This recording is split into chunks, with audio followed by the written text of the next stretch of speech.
Well, good morning. Good morning if it's morning on your side of the coast. This is the No Opinion News Network, where we give you the news and leave our opinion at the door. I'm your host, Chris, and this is your Friday, December 18th Good morning if it's morning daily on your news side of the briefing. coast. Let me turn down the monitor. Sorry about that. All right, gang. Appreciate you joining me here today. I'm going to give you a quick update. There hasn't been much going on since yesterday, so this may be brief, but I'll get you up to date and get you up to speed so you have everything you need to know. Please like and subscribe. That's all I ask. I have no friends, so sure. Might as well subscribe so I can have another friend. If you have any questions, please ask them in the comments. I'll get back as soon as possible on that. All right, so first off, Trump last night was demanding a $2,000 stimulus check, but he was shut down really quick by his own team, saying like, "Hey, you need to cool out. This stimulus package that we have right now is teetering on the edge, and anything like that may blow it up and push it out the door, and then we have nothing." So he backed off and tweeted last night that stimulus talks are going good and they're close. So that was what was going on with President Trump last night. Senator John Thune said there may be a brief government shutdown while they finish this up. And by brief, he means Saturday and Sunday. He's thinking that they don't need to do a stopgap uh, extension to keep the government running on Saturday and Sunday because they'd most likely not be working anyways. So that's what his thinking is. But Mitch McConnell says no. Let's get this done on time. It's due tonight, Friday night. He said this yesterday. It's due Friday night, so let's get this done. I counter with, well, today is Friday. I don't see it anywhere on the table yet. So, yeah, I'm not sure where that's at, but today's Friday. I think they're going to have to extend till Sunday or maybe even till the 23rd like they were thinking. Here's the issues that's holding up the bill right now. Um, One of them is how long to extend the federal eviction moratorium.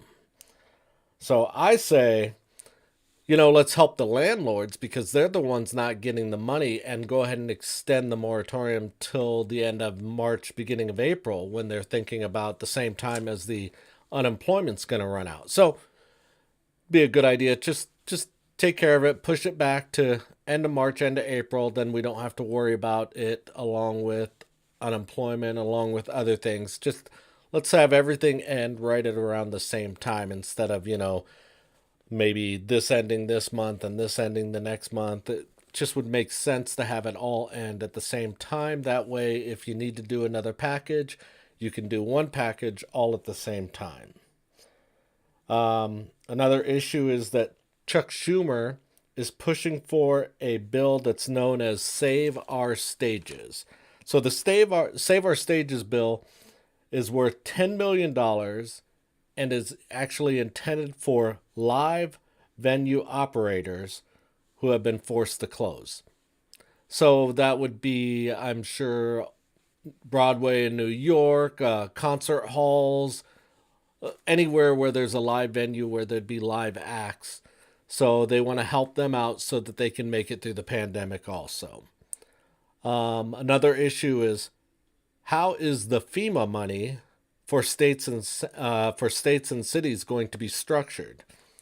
Now with this, it looks like we're going right back to how where the Republicans were saying they don't want to bail out the state and local governments. I so this one's I think's gonna have a little bit more argument going on with it as they finalize the language to that because the Republicans are gonna fight to make sure that none of that FEMA money that's going to the state and cities is going to anything that's gonna bail them out.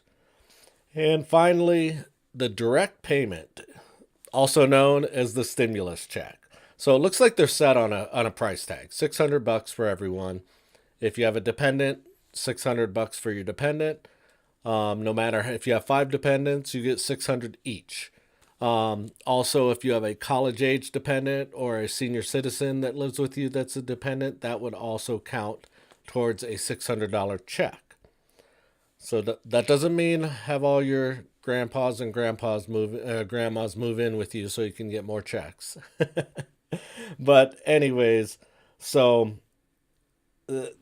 that's what one of the issues with that is they're trying to decide whether they want to allow people who are unemployed and collecting unemployment to, as they call it, double dip. In other words, get the $600 stimulus check and get the unemployment enhancement, which you might as well let them get it also, because people who are working who have an income are getting it.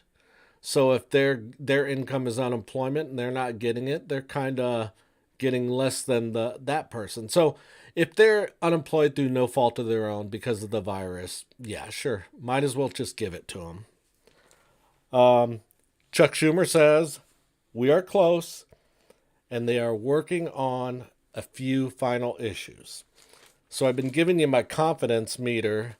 2 days ago it was 60 to 70. Yesterday it was 75. I'm not going to lie, I'm dropping. I'm getting down to 50%. I'm not very confident with the government right now with what they're doing.